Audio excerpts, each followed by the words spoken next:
Matthew 28, Joshua 14, Numbers 13. Good morning. Matthew 28:16. Then the 11 disciples left for Galilee, going to the mountain where Jesus had said they would find him. There they met him and worshipped him. But some of them weren't sure it was really Jesus. He told his disciples, "I have been given all authority in heaven and earth. Therefore, go and make disciples in all the nations, baptizing them into the name of the Father and the Son and of the Holy Spirit. And then teach these new disciples to obey all the commandments I have given you. And be sure of this, that I am with you always, even to the end of the world." We have been in a sermon series on Joshua for the last couple of months. And as I mentioned last week, we've taken a lot of time on the first half of the book, and some of you may be wondering, are we ever going to get finished with this? We are. In fact, after today, I only have 2 more messages out of Joshua. Next week, we have our special 30th birthday, so we'll have a special guest. The following week will be Father's Day, and we'll be celebrating that, but then we'll jump back into Joshua and wrap it up with 2 more sermons. But this series on Joshua is entitled Experiencing Victory Through Faith.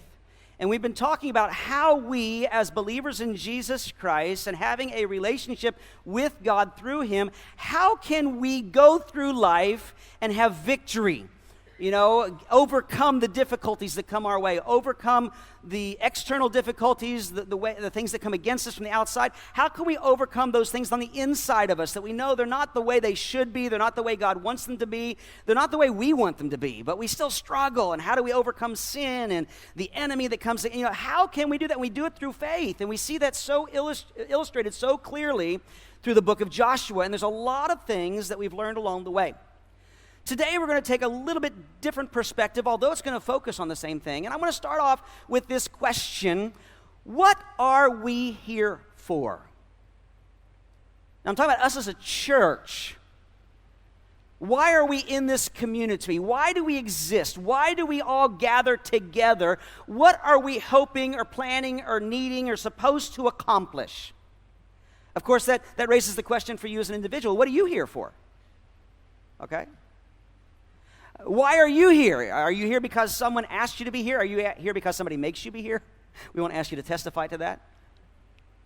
What is it that you come here for? What is it that you want to receive or give? Or what do you hope to experience? And you know, there's a lot of different answers to that question. There's a lot of different good, great, wonderful, biblical answers to that question.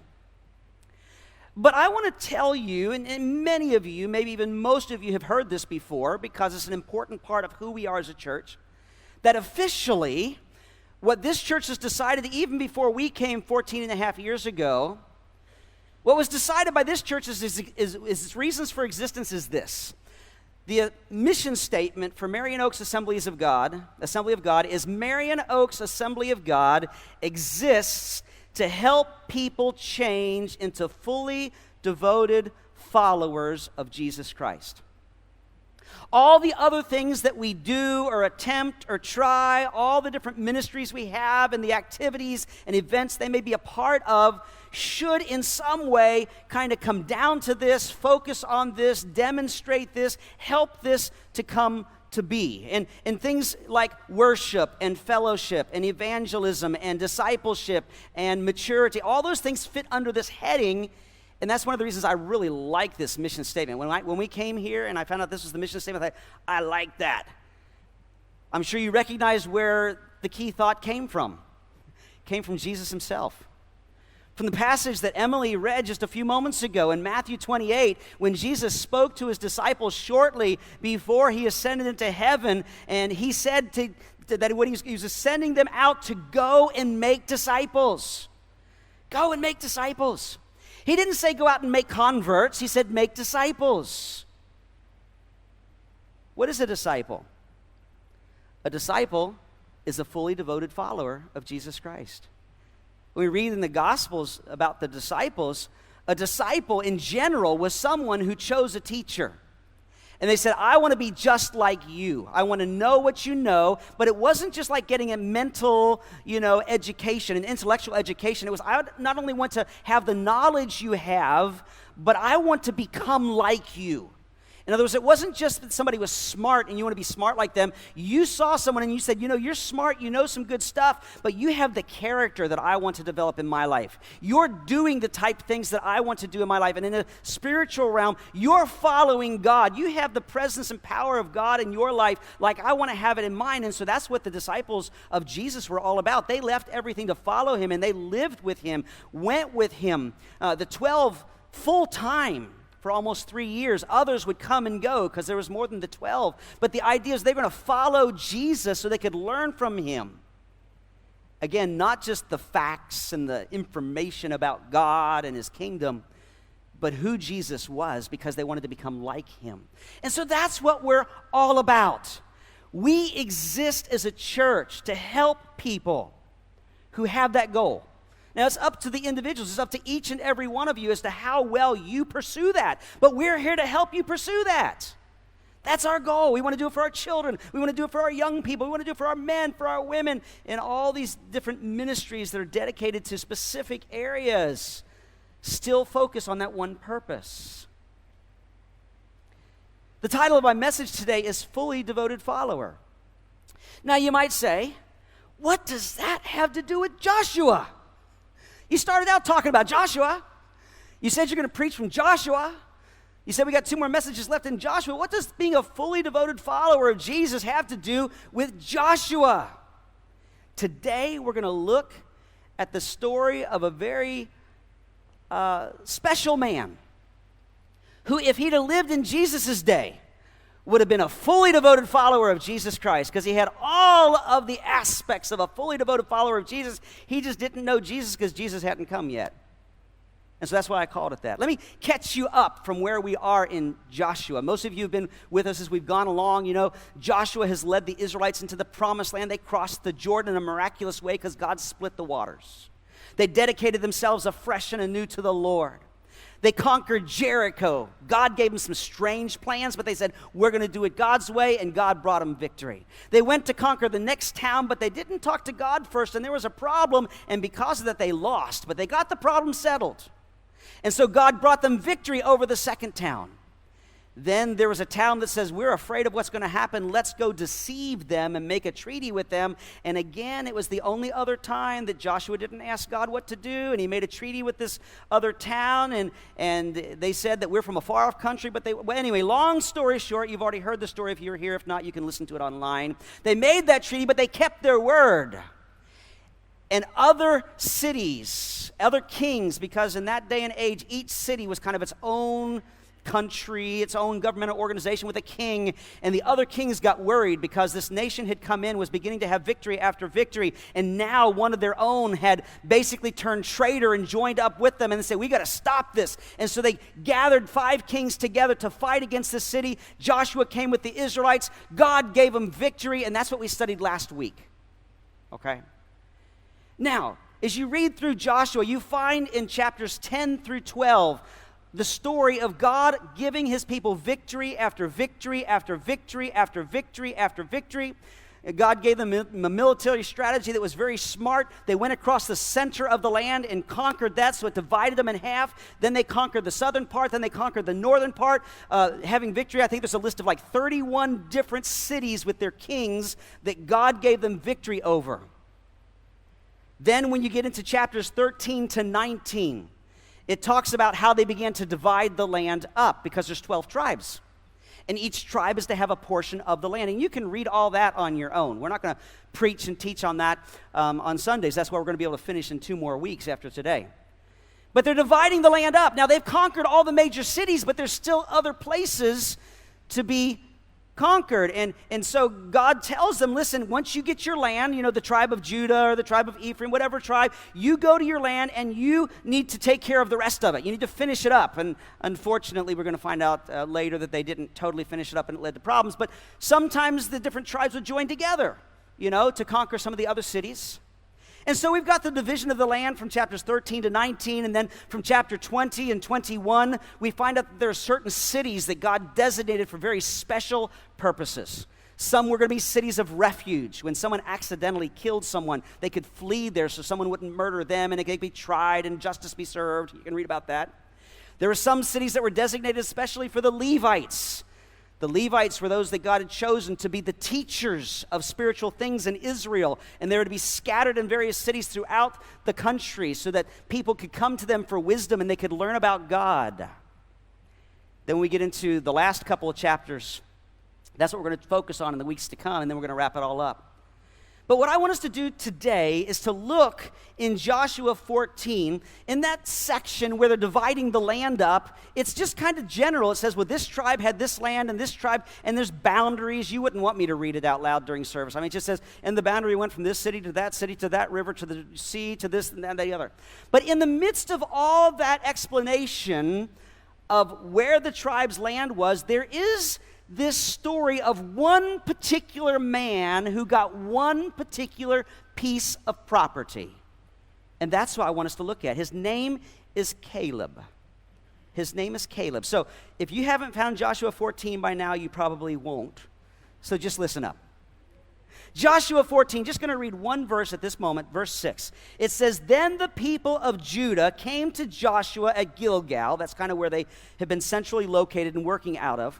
They came to Joshua at Gilgal, and Caleb, the son of Jephunneh, the Kenizzite, said to him, you know what the Lord said to Moses, the man of God, and Kadesh Barnea concerning you and me. Now we're going to go on in just a moment. This guy named Caleb. And he comes to Joshua. He says, Joshua, you remember back what God said to us? What is he talking about? We'll get there in a minute, but he's talking about something that happened 45 years before. Who is this man named Caleb? Well, a couple little pieces of interesting information. The name Caleb means dog. And it was not a positive name. It was a very derogatory name. You know, I mean, it used to be if you called somebody a dog, that was a derogatory thing, and now I know I'm never up on culture and everything. I just know that it used to be, I don't know if it still is, to say, hey, dog, that's kind of a positive thing. Is it still a positive thing, young people, to say that? No? Okay, so that's gone out of style again. Okay, so now it's back to being derogatory, okay? But anyway, he was named Dog, okay? Back then, dogs were not household pets. They were wild, and they were vicious, and they would go in and scavenge, and you didn't want dogs around your house, inside or out, or in your city. It was just bad, okay? So he was called Dog. Why in the world was he named Dog? Well, we don't know for sure. He may have been an unwanted or abandoned child. It's been speculated because when you talk about his descendants, it says he's the son of Jephunneh, the Kenizzite. When you trace that back, this is not part of the Jewish people. This is part of a group of people that were outside of God's people. So what this means is that Caleb, at some point, either he or his parents had made a choice to leave their pagan roots and to follow the God of Israel. And so it's been speculated that perhaps he was an unwanted, abandoned child that was taken into a family in Judah, and he became a part of God's people. And the only reason I mention this is because he's very similar to Rahab, you know, the story of Rahab in Jericho, and Ruth later in the book of Judges, who were not part of God's people, but they became part of God's people. But isn't that like us? Isn't that like us? We've all been adopted into God's family. So at some point, Caleb was adopted into God's family. Now, there's three characteristics about Caleb I want us to focus on today. Three characteristics that are true of a fully devoted follower. Now, he was a fully devoted follower of God because he didn't know Jesus. Jesus hadn't come yet. But they're true of us today if we're going to be a fully devoted follower of Jesus Christ. And the first one is this. It's pretty basic. Caleb believed God. Caleb believed, now I don't mean Caleb believed in God. He did believe in God, but he believed God. When God said something, that settled it for him. So let's go back to our text here in Joshua chapter 14, starting back in verse 6 again. Okay, through verse 9. Then the people of Judah came to Joshua at Gilgal, and Caleb the son of Jephunneh, the Kenizzite, said to him, you know what the Lord said to Moses, the man of God, and Kadesh Barnea concerning you and me. I was 40 years old, which makes him 85 now. I was 40 years old when Moses, the servant of the Lord, sent me from Kadesh Barnea to spy out the land. And I brought him word again as it was in my heart. But my brothers who went up with me made the heart of the people melt. Yet I wholly followed the Lord my God. Some translations said, I followed the Lord my God wholeheartedly. Here's where we get the fully devoted follower. Caleb was a fully devoted follower. I wholly followed the Lord my God. And Moses swore on that day, saying, surely the land on which your foot has trodden shall be an inheritance for you and your children forever, because you have wholly followed the Lord my God. So Caleb believed God. Now, as Caleb comes to Joshua here at Gilgal, and they're separating up the land, he says, I want to remind you what God said to you and me 45 years ago. And he flashes back. He flashes back 45 years. So we're going to flash back 45 years. Turn to Numbers chapter 13. Numbers chapter 13. What happened 45 years ago? The Israelites had been out of Egypt for about 2 years. They came out of Egypt. They wandered around a little bit because God was basically having them kind of dodge the enemies, and they had the whole Red Sea thing and all that. Then God led them to Mount Sinai, and they stayed there for a little over a year while God communicated with them and built that relationship, gave them the 10 Commandments, established worship, and all that kind of stuff. And then God says, go into the promised land. Now, most of you already know this because we've talked about it before. God's intent was, after they spent that little retreat in the desert for about a year and a half, that they were going to go straight to the promised land and enter in. But as most of you probably know, they wandered in the wilderness for 40 years before they went in under Joshua. Why? Well, here's the story right here in Numbers chapter 13. Look at Numbers 13, verse 1. It says, the Lord spoke to Moses. Keep in mind, this is way back after they've met at Mount Sinai, ready to go to the promised land. The Lord spoke to Moses, saying, send men to spy out the land of Canaan, which I am giving to the people of Israel. From each tribe of their fathers you shall send a man, every one of them a chief among them. And in the next several verses it says Moses did that, and it lists the 12 different tribes and what the men's names were that were chosen to be these spies. And so these spies are to go into the promised land and check it out. Jump down to verse 17. Moses sent them to spy out the land of Canaan and said to them, go up into the Negev, that's the desert area in the south side of the promised land. Go up into the Negev and go up into the hill country and see what the land is, and whether the people who dwell in it are strong or weak, whether they are few or many, and whether the land that they dwell in is good or bad, and whether the cities that they dwell in are camps or strongholds, and whether the land is rich or poor, and whether there are trees in it or not. Be of good courage. Bring some of the fruit of the land. Now the time was the season of the ripe grapes. So they went up and spied out the land from the wilderness of Zin to Rehob near Lebohamath. They went up into the Negev and came to Hebron. Ahiman, Shishai, and Talmai, the descendants of Anak, were there. Now, it doesn't say here, but it's going to tell you these were giants. Hebron was built 7 years before Zon in Egypt. So they went up into the land. Now jump down to verse 25. At the end of 40 days, they returned from spying out the land, and they came to Moses and Aaron and to all the congregation of the people of Israel in the wilderness of Paran at Kadesh. They brought back word to them and to all the congregation and showed them the fruit of the land. And they told him, we came to the land to which you sent us. It flows with milk and honey. Now, for them, that meant it was wonderful land, okay? Because it had plenty to support the animals that would give them milk, and it had bees, which gave honey, but the bees are what made the crops grow well because of the transference of pollen and things like that. However, the people who dwell in the land are strong, and the cities are fortified and very large. And besides, we saw the descendants of Anak there. Remember, they're the giants. The Amalekites dwell in the land of the Negev. The Hittites, the Jebusites, and the Amorites dwell in the hill country. And the Canaanites dwell by the sea and along the Jordan. But Caleb quieted the people before Moses. I can just imagine they're giving this report. Everybody's just talking. A hubbub's going on. Everybody's voices, raising louder and louder. And then Caleb says, quiet, quiet, quiet.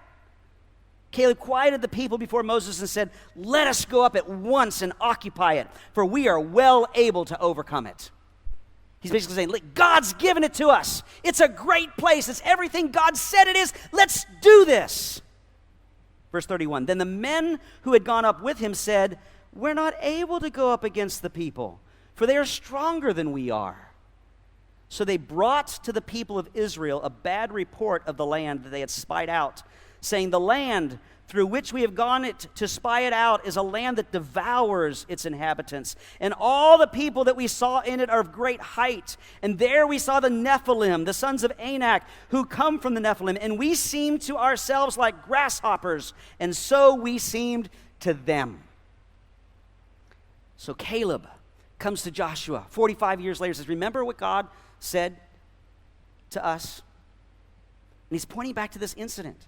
Caleb believed God. And our first subpoint here is Caleb believed God in spite of overwhelming obstacles. Caleb believed God in spite of overwhelming obstacles. Think of your own life. Have you ever been in a situation in your life since you've known the Lord that you've just been so excited about your relationship with God? Everything's going pretty good. Maybe God did something special. Maybe you just recently gave your life to Christ. Most everybody goes through that time when you're just so excited that God has just saved you from your sins because you're trusting in Jesus Christ for your salvation. You got this euphoria. You're excited, But even later on in our walk with God, maybe you've had a special experience or gone to a special event, or maybe life is just good living with Jesus. Have you ever experienced that? I hope you have. But have you ever experienced that, and within the course of maybe a day, maybe even less than that, something popped up in your life? Some kind of obstacle, some kind of opposition, some kind of difficulty, some kind of attack. And all of a sudden you find yourself maybe even almost depressed because of things that are going on around you. Have you experienced that? Yeah. And if you're like me, and my wife and I have had this conversation many times, sometimes you feel like you're riding a roller coaster. And I don't mean in a good way, like I love the thrills, but life is wonderful. Then the difficulty comes like, oh my goodness, what's happening? And we seek God and pray and pray and pray, and then thank God we get past it, and life is wonderful again. And the roller coaster goes up and down, and can I tell you that as you get older and more mature in the Lord, it may level out a little bit, but you're still going to ride the roller coaster. You're never going to get off of it, because as we go through life, as we serve God and live for Him and pursue Him, even if we do it wholeheartedly, like we're talking about today, being a fully devoted follower, there are times that God's going to come through. He's going to break through. He's going to do special things. We're going to be so excited. We're going to be at peace. We're going to be feeling like this is just wonderful living for Jesus, but there's going to be difficulty. And we see that's exactly what was happening here. Caleb believed God. He believed what God said. He says, I'm going to give you this land. Send the spies, check it out, bring a report back so you know what to expect, but it's already yours. And Caleb said, it's ours. Let's go do it. Okay? Okay. They got strong cities. They got big walls. They got tough warriors. They've got giants. But that's okay. God's on our side. So Caleb believed God in spite of overcoming obstacles. But we can kind of understand where the other spies are coming from, can't we? Not that we want to be a part of them. They get judged they all end up dead on this day, by the way, because they rebel against God. But we can kind of understand what they're feeling like. The difficulties, the circumstances can be overwhelming sometimes. They can get us down. Sometimes, if we're not careful, they can even cause us to doubt God, which is exactly what these spies are dealing with. Now, let me just give you a truth. I said we're always going to face them, but God allows obstacles to test our faith. That's why I said, we can be fully devoted followers of Jesus, doing our very best, but we're still going to face difficulties in life. Part of it's because we still live in a sinful, fallen world. But to be honest with you, there are times God's just going to let those things happen because He knows it's going to make us stronger. I want to tell you something. If you ever set out in your life, or if you do it now, to make your body stronger, you have to go through tough stuff. You have to work out.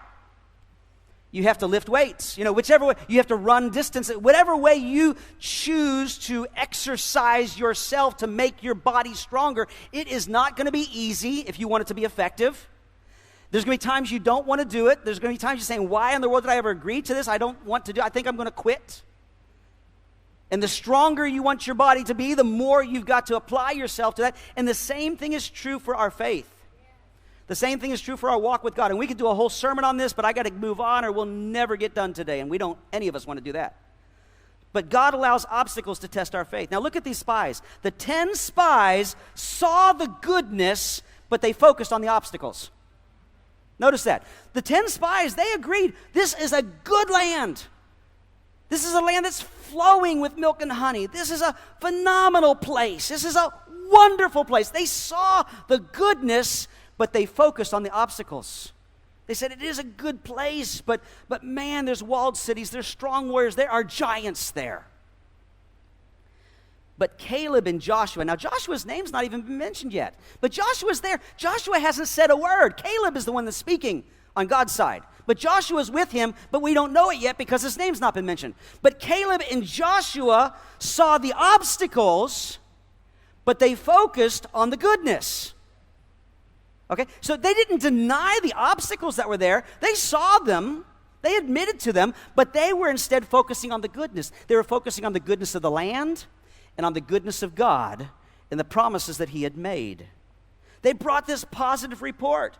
They said, yeah, there's walled cities. Sure, there's strong warriors. Yeah, there's some giants, but God is good. God has promised us a good land, and if he's promised it and he says it's ours, it is ours. Let's go up and take it.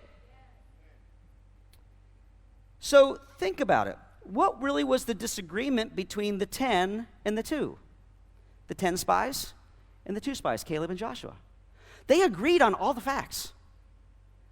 They agreed on how wonderful the land was. They agreed on what God had said. They agreed that there were great warriors, walled cities, and giants. What was the difference? They didn't disagree on the details, but they disagreed on the focus. You see, the 10 spies focused on the danger, the 2 spies focused on the opportunity. The 10 spies focused on the problems, but the 2 spies focused on God's promises. Can I tell you, we face that exact same choice every day of our lives.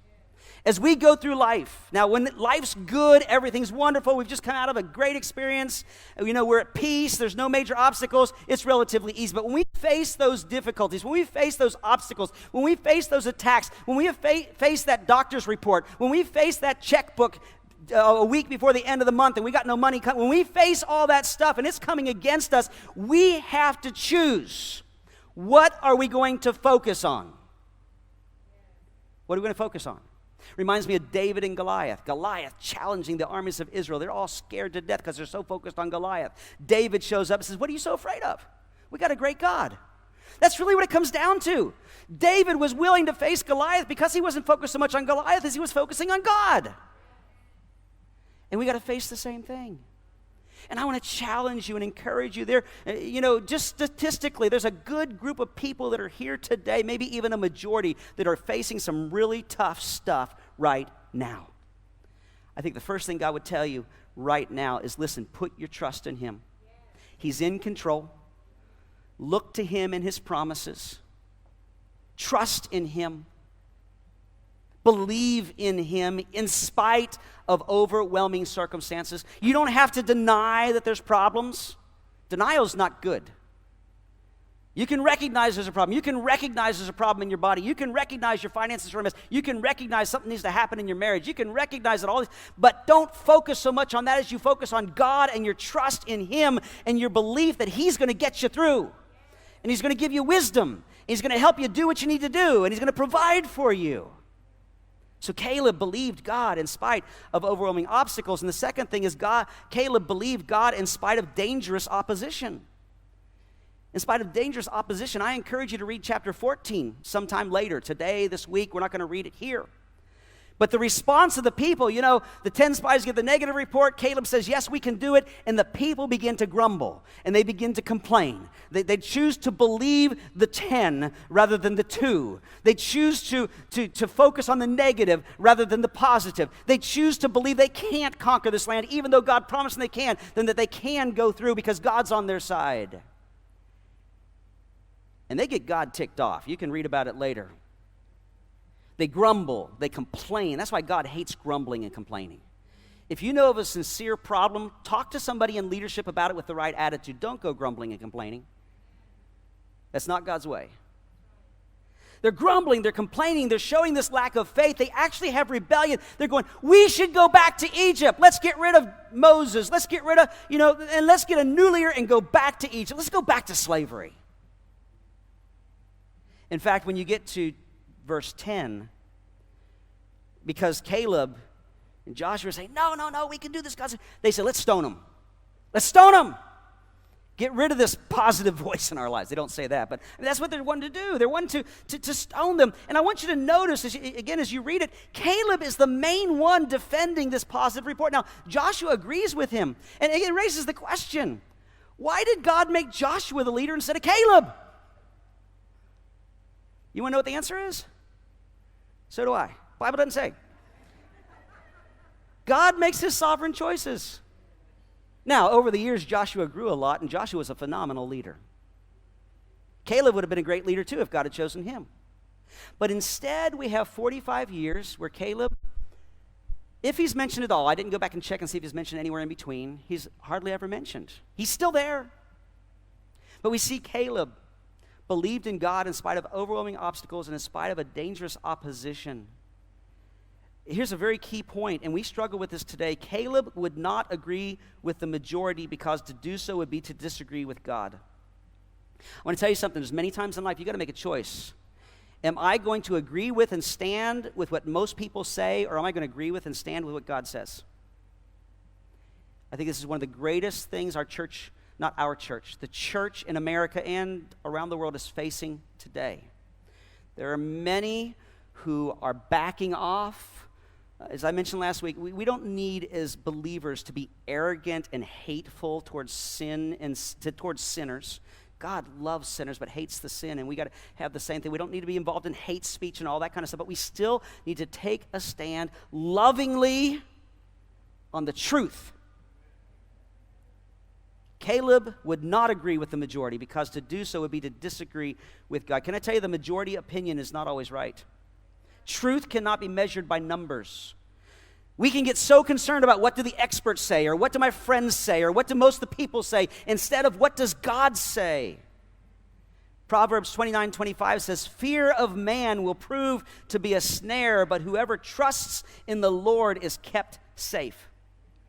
I came across a quote a long time ago, and I have no idea who originally said it, but I love this quote. It says this: on the last day, all the opinions of all the men and all the women of all time added all together will equal nothing. It's only what God thinks that will matter. And we have to make a choice today, tomorrow, next week, next year. Are we going to agree with God or with those who say God didn't quite get it right? Can I tell you, God honors those who take a stand against the majority when the majority is wrong. But it can mean rejection. Something we often think of peer pressure as being something teenagers have to really face, and it's crept down to where elementary students and middle school students have to face. I'm going to tell you something, we all face it. As adults, we face it too. Peer pressure, wanting to be liked, and we have to make a choice.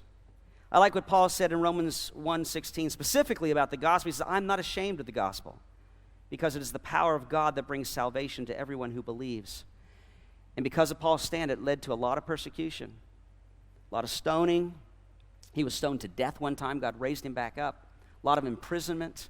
But he says, I'm going to stand with God rather than with people. If there's a disagreement, I'm on God's side. Caleb believed God in spite of overwhelming obstacles, dangerous opposition, and the third one is in spite of a lengthy delay. A lengthy delay. Let's jump back to Joshua. Hopefully you kept your finger there. We did that flashback. Caleb comes to Joshua and says, remember what God said 45 years ago. And what he had actually said in Numbers 14, we didn't read it, is that God said, you're going to have the land, okay? You're going to have the land. But jumping back to Joshua 14, look at verse 10. It says, and now, behold, the Lord has kept me alive, just as he said, these 45 years since the time that the Lord spoke this word to Moses while Israel walked in the wilderness. And now, behold, I am this day 85 years old. I am still as strong today as I was in the day that Moses sent me. My strength now is as my strength was then, for war and for coming and for going. So now, give me this hill country of which the Lord spoke on that day. For you heard on that day how the Anakim were there, with great fortified cities. It may be that the Lord will be with me, and I shall drive them out, just as the Lord said. Caleb, 45 years later, says, Joshua, now's the time. God promised me I would have that land that I explored. I've been waiting. It's been 45 years. They spent a total of 40 years in the wilderness. That's like a 38 wandering after the 2 that they'd spent there. So they've been taking about 5 to 7 years to conquer the land. Now they're dividing it up. And Caleb says, I am ready to receive what God has promised. But he had to wait a long time. Have you ever had to wait a long time for something God has promised? I'd venture to say there's a lot of you that you're still waiting, aren't you? How many of you say, you know what, there's some things I believe God's promised me, and I've been praying and praying, and I'm still waiting. Still waiting. Lots of hands. A lot of times that has to do with, our concern for our loved ones that don't know the Lord. And we're praying, God save them. God, open their eyes. May they come to know you, Sometimes we have to wait for a long, long time. How long should we wait? How long should we keep praying? Sometimes people ask me that. I've been waiting so long for this situation. Do you think I should give up? And you know what my answer is? My answer is, do not give up ever, unless God tells you to. And God can tell you for a number of reasons. Number one, he can tell you that don't pray about that because I got a different plan for you, okay? But even in the case of difficulty, there's times God may be allowing that difficulty to do something. You got Paul with the thorn in the flesh. He prayed about it. God, take it away. And God says, I'm not going to take it away because it's serving a purpose in your life. Instead, I'm going to give you enough grace to get through it. And that's what I base my advice on. Don't give up praying and believing for a specific thing unless God tells you to stop. Otherwise, you just keep on going. I remember when we were on staff at a church in Dallas, Texas, a lady got up and gave a testimony. She said she'd been praying for her brother for 10 years to come to know God. And if I remember the story correctly, she said he was so hard-hearted and so anti-God, she had come to the point where she thought that maybe she should just stop praying because she just thought the guy had reached the point where he just was never going to do that. And I don't know if she talked to somebody about it or prayed about it, but she decided she wasn't going to stop praying. But it was a very short time after that her brother had some kind of experience in his life and he surrendered his life to Christ. Don't give up. Be like Caleb. Believe God. Believe God even if it takes a while. Caleb didn't quit believing God even though it took a long time. It took over 45 years. It raises the question, what was Caleb doing all this time? We don't know. But I think based on his character and what we read in God's word and God's faithfulness to him because of his faithfulness to God, that he was doing everything he could to support Moses during those 40 years in the wilderness. That he was doing everything he could to support Joshua for the last 5 to 7 years while they were conquering the promised land. I believe he says, you know what, I'm just as strong. I hope this is true of me, but I've already got signs it's not going to be. But I hope I'm still as strong at 85 as I was at 40. I can tell you right now at 58, I'm not as strong as I was at 40. So God's going to have to do a reverse miracle if I'm going to be strong. Anyway. But I hope I'm a whole lot stronger spiritually. But Caleb says, I'm just as strong now at 85 as I was at 40. I guarantee you he was at the front lines at every one of these battles because he was finally seeing the fulfillment of God's promises that had been made 40-something years before. But now it's his turn. Caleb didn't quit believing God, even surrounded by people who constantly complained. And not only complained, but rebelled. The 40 years in the wilderness, sometimes the people were trusting God, sometimes they were complaining. Sometimes they were trusting God, sometimes they were rebelling. You know what? It's tough enough when the world comes against you. But when your family doesn't support you.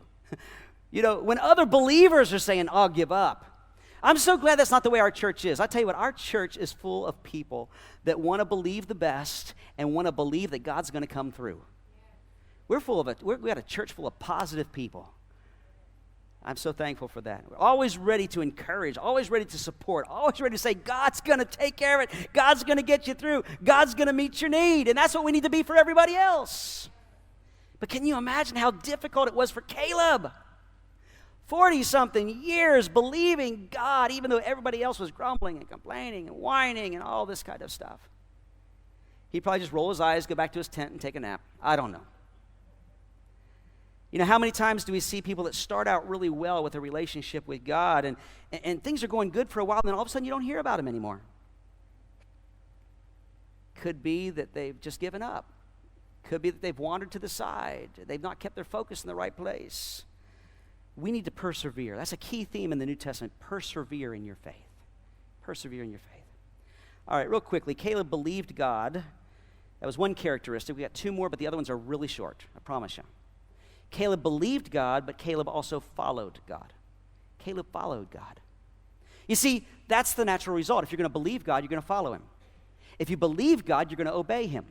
If you're going to believe God, you're going to be committed to him. In fact, if you're not following him, if you're not obeying him, if you're not committed to him, chances are, even though you say you believe him, you probably really don't. Might require a little bit of soul searching.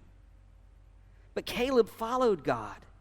Here in our text, we've already read it twice. It says Caleb wholly followed the Lord. In fact, back in Numbers, it even talked about that too. Some translations, as I said, translate it followed wholeheartedly. It's mentioned 6 times. When you read Caleb's story, and it's only found in a couple chapters in the Bible, there's 6 times it specifically says that Caleb followed the Lord wholeheartedly, or he fully followed God. That's why I titled this message, Fully Devoted Follower, and he's such a great example to us. That's the main characteristic that stands out about him, that he fully followed God and all that means. I put the verses up there if you want to look them up. Numbers 14:24, 32:12, Deuteronomy 1:36, and then Joshua 14, chapter 14, verses 8, 9, and 14. The first place it's mentioned is in Numbers 14:24. God is speaking about Caleb, and he says, because my servant Caleb has a different spirit. I like that. He's different from everybody else. Because my servant Caleb has a different spirit and follows me wholeheartedly, I will bring him into the land he went to, and his descendants will inherit it. What does it mean to wholly follow the Lord? I already kind of alluded to that. It means following God wholeheartedly means obedience based on faith. I'm trusting God, I believe in him, so I'm going to do what he says. I'm going to do it wholeheartedly. He believed God, so he did what God said over the long haul. He persevered through 40-something years. I like this statement. I don't know where I got it from, but Caleb served God. He didn't look for God to serve him. You know, I see people from time to time who aren't as concerned about serving God as they are about having God serve them. Now, they won't put it in those words like, I want God to serve me. But people who are more concerned about getting God's blessings and help, which God wants to give us, than they are about paying the price of living a life of fellowship and obedience with the Lord and serving him. Caleb followed wholeheartedly. And I want you to, we've already alluded to this, he followed wholeheartedly even though God didn't make him leader, God made Joshua the leader. Caleb was a fully devoted follower. So Caleb believed God, Caleb followed God, and the last trait here is Caleb received from God. Caleb received from God. Go back to Joshua chapter 14. We're going to wrap up what we're going to read here. Starting in verse 12. Caleb comes to Joshua. We read verse 12 a minute ago. So give me now this hill country, which the Lord spoke on that day, for you've heard on that day how the Anakim were there with great fortified cities. It may be that the Lord will be with me, and I shall drive them out just as the Lord said. I like this. Caleb isn't saying, okay, I've lived 85 years. Give me this nice little shady vale next to this river. He says, give me the mountain, where those mountain fortresses are and the giants are. He said, I can't wait. Gonna go fight the giants. Verse 13, then Joshua blessed him, and he gave Hebron to Caleb, the son of Jephunneh, for an inheritance. Therefore Hebron became the inheritance of Caleb, the son of Jephunneh, the Kenizzite, to this day, because he wholly followed the Lord, the God of Israel. Now the name Hebron formerly was Kiriath Arba, which means the city of Arba. Arba was the greatest man among the Anakim, the giants, and the land had rest from war. Now, if you jump over to 15, I just want to read a couple verses there, verses 13 to 17. There's a summary, but it adds something else. It says, according to the commandment of the Lord to Joshua, he gave to Caleb, the son of Jephunneh, a portion among the people of Judah, Kiriath Arba, that is Hebron. Arba was the father of Anak. And Caleb drove out from there the 3 sons of Anak, Shishai and Ahiman and Talmai. I didn't pronounce this right, I'm sure. The descendants of Anak. It says, Caleb drove out the 3 giants. And he went up from there against the inhabitants of Debir. Now the name of Debir formerly was Kiriath-Sepher. And Caleb said, he's leading an army here. He says, whoever strikes Kiriath-Sepher and captures it, to him I will give Achsah, my daughter, as a wife. And Othniel, the son of Kenaz, the brother of Caleb, captured it. And he gave him Achsah, his daughter, as wife. So Caleb says, okay, we're attacking another city. I want somebody to be with me. Whoever can defeat this city, I'm going to give him my daughter as wife. Now, I don't know how Achsah felt about this, but she must have been something, because Othniel says, that's me. That's me. Caleb inspired Othniel. Othniel led the battle, and he defeated the city, and he got Achsah as his wife. Anyway, there's a point to that. I'll get to it in a moment. Caleb fought for and received his inheritance, even at a great age, against great forces. I want to tell you something. I don't care how old you are, and I say many times, we don't have old people in our church. We have some older people, but we don't have any old people. But however old you are, God's not through with you yet. Don't limit yourself, okay? Something we see from this as we wrap this up, courage and faith must be combined with words and action to be effective. Courage and faith must be combined with words and action to be effective. You can talk all you want about, I believe God and I'm standing on his promises, but if you're not willing to do what you're supposed to do, you may be waiting on the promises of God until we all get to heaven. Okay?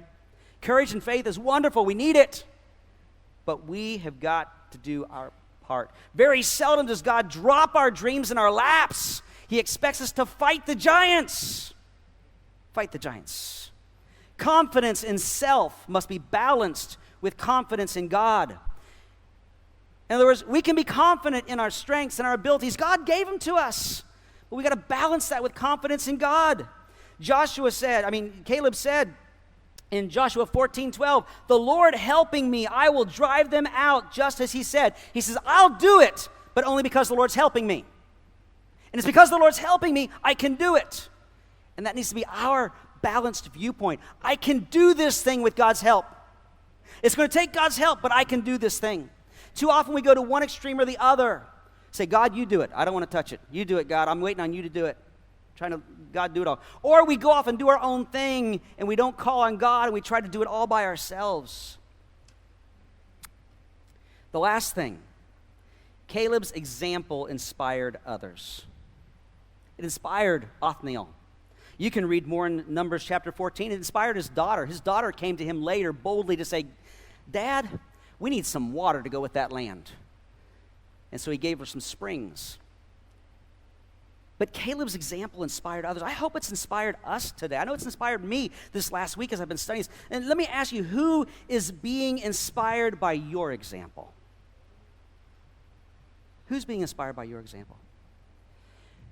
You know, God's promises, God made these promises years ago, 40-something years ago, to Caleb and to Joshua. When we get to our last message in Joshua, we're going to see where Joshua gets his inheritance. Or maybe it's the next one, I don't know. He's going to get his inheritance too. Caleb was the first individual to get his inheritance. Joshua is the last one. God's promises should help us get through this life with an optimistic attitude and daily victory, even in the midst of tough stuff, even in the midst of obstacles and opposition and delays, discouraging circumstances, confusion. And this will not only benefit us, but then we can have a positive influence on other people. So the message today is more of a challenge and an encouragement. If you're like me, you've probably already been challenged and encouraged. But let me ask you as we wrap this up, do you believe God? Do you believe God? Do you follow God? In spite of opposition, in spite of obstacles, in spite of delays, do you find yourself wanting to get up, or you just say, I'm going to stick with this? Where is your focus today? Is your focus on the obstacles and the opposition and delays, or is it upon God's promises? That's going to determine so much in your life. It's going to determine so much your attitude and what you experience as you walk with the Lord. Can I tell you, God keeps his promises. He doesn't always do it exactly the way we want him to. He most often never does it when we want him to. But God does keep his promises, and he's worthy of our trust. And I want to challenge you today, be a fully devoted follower like Caleb. Let's all stand together. Father, we love you. God, we thank you that you want us to walk in victory. But that means we're going to walk through battles too. It's going to get difficult. But Lord, you have promised to be with us through it. You promised to bring us out the other side and to lead us into the promised land. I know ultimately that means heaven. But God, I believe you've got a lot of things for us here in this life that sometimes we don't receive because we're not believing, because we're not fighting the giants, we're not persevering. Father, I pray that no one would leave today with any sense of condemnation, but that instead we go forth with the conviction that you are with us, and as we trust in you, you're going to get us through whatever we might face today and tomorrow and this week. And God, we just thank you and we praise you for it. Lord, help us to be a fully devoted followers. Help us to believe you. Help us, Lord God, to wait, to persevere. And God, I thank you as we believe and we obey and we walk with you, Lord God, that you're going to be actively at work within our lives. Lord, we give you the glory and the honor and the praise. In Jesus' name.